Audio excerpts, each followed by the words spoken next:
Ayan, let's eat na po mga sis. Kasi papasok na dyan diyan sa school. Ayan. Dito ka mo po. Ayan na siya.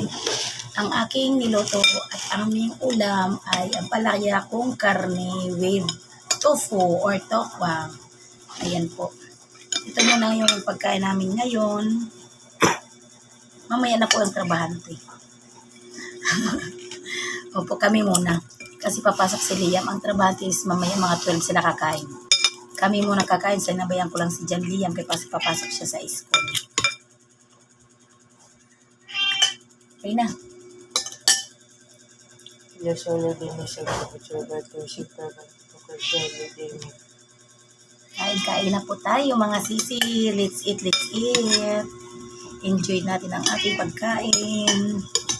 Kasama ang presensya ng Panginoon natin sa pagkain natin. O baba, hindi ka kasali. Diyan ka lang. Okay na, si Katyo namin, no?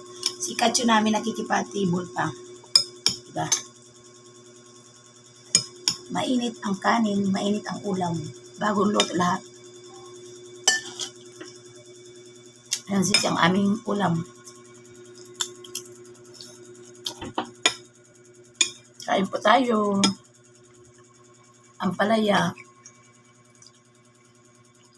Tofu. Karni. Kala niyo, susubo ko ha. Ano ko pala susubo yan kapag nabibig ko. Ang mainit pa yun.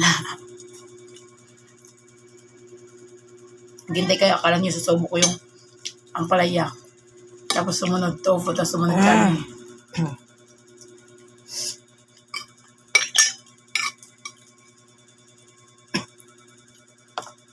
Kain po tayo. May chicherya pa po sa gilid namin.